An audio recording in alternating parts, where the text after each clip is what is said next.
One man who has plenty of sauce is PJ Haggerty. Let's jump into today's big idea.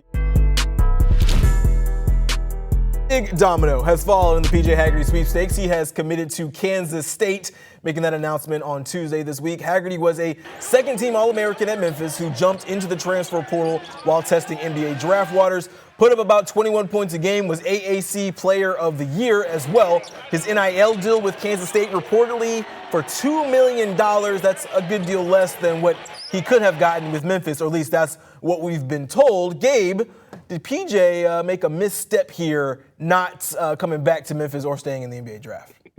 Listen, man. Yes, he did. I don't think there's any other way of putting it.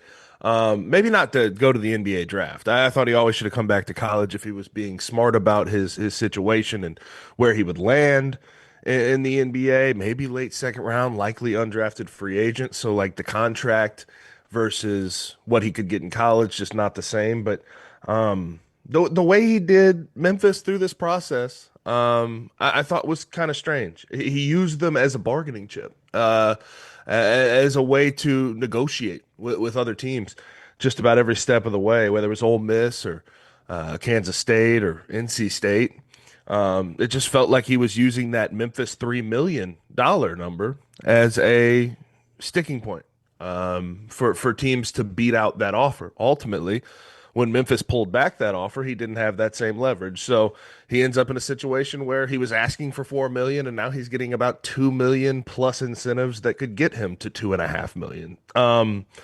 I just think this is another example similar to the Nico Iamaleava situation, because what I do know to be true, based on the reporting I've read, is that PJ's dad has a big say in the way these things have run and where he ends up playing and how his offseason is going. So I think it's similar in the fact that he did not have an agent in his corner to really show him how to negotiate and how to find the amount of money that he wanted. So part of me feels bad for him, but at the same time, it just feels like a little too much dip on his chip. I guess that's the way I'll put it.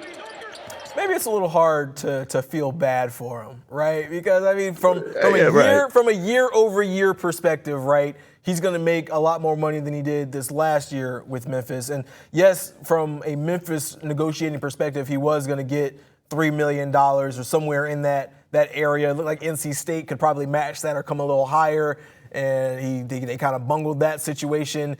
I agree with you. It did feel like they were using Memphis as kind of a bargaining chip, a leverage point, kind of most of this process of him trying to figure it out. And to PJ's point, I mean, from everything we were hearing was that he was really focused on the NBA draft. He wants to be an NBA player, and that's really where he had turned all of his attention from an individual perspective, and he was kind of letting his dad, people around him kind of handle the other, part of this with talking with schools.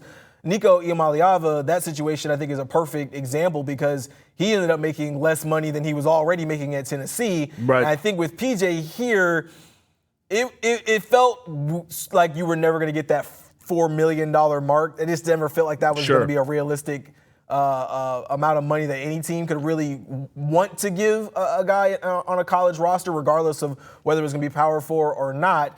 At the same time, you were looking at a situation where he also wanted to play point guard a lot more because we think that's what he's going to have to do in the NBA. And it felt like he was asking too much for, regardless of whether he was a second-team All-American or his ability to score, notwithstanding. I mean, he was also, to be a point guard, he turned the ball over a lot, and it just felt like that was never going to land.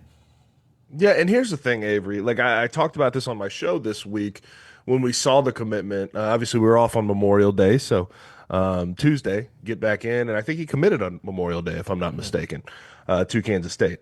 I just look at the situation we have in college athletics and college football, college basketball. It feels like some guys, one, either move and change schools for the heck of it, or two, they leave the school that they're at with the idea that they're going to make more money, not the guarantee that they're going to make more money. The idea in their mind that they're going to make more money. And I don't know if that's the way to go about these things. I know that some people would immediately look at me and say, well, that's colluding. That's that word, where people are or coaches are coming in while you're still at a certain school.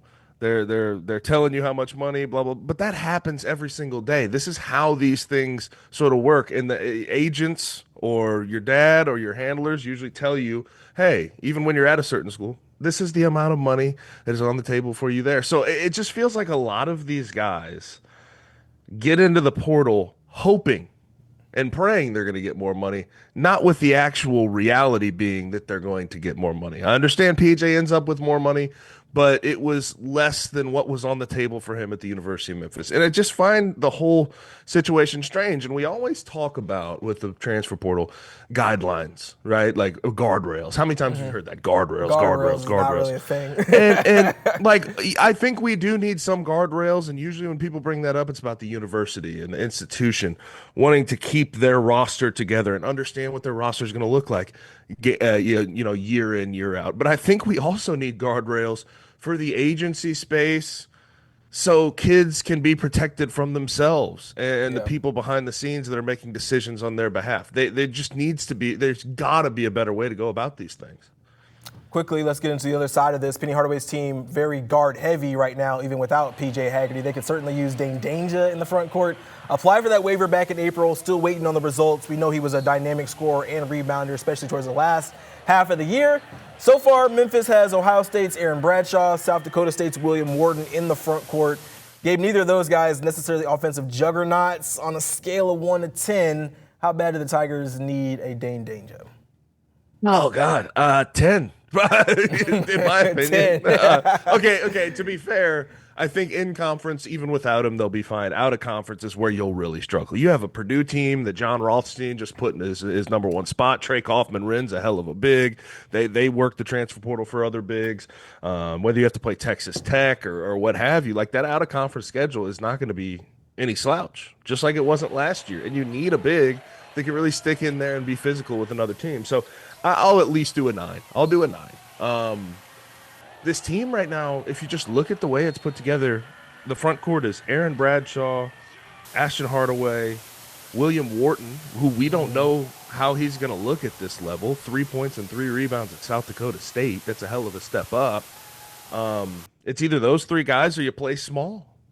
And I don't really know the ability this team is going to have to play small. I understand they have some bigger wings, Hassan Abdul-Hakim, Zachary Davis, guys like that. But, I mean, the way I put it is when you play small on a consistent basis, what do you need? You need really good shooting, and you need a lot of movement and structure to your offense. Similar, and I know this is a different sport almost altogether, but it's the NBA. But like the Golden State Warriors played small with that death lineup, and they were great with it. But what does their offense focus on? Bunch of off-ball movement and structure and three-point shooting. I don't know if this team quite has that. So it and feels also like not necessarily the style of Penny either.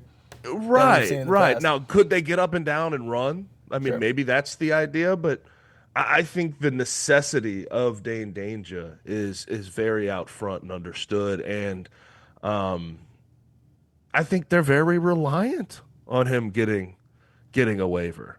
So I guess we'll see. I know Penny is an eternal optimist. That's just sort of who he is, but it feels like a heck of a bet to bet on the NCAA granting a waiver for Dane Danger to get this team home. We'll have to see what happens with that. Hopefully, Penny Hardaway gets this guy. Gabe, appreciate you joining the show. You can catch him every weekday 4 to 7 on 92.9 ESPN.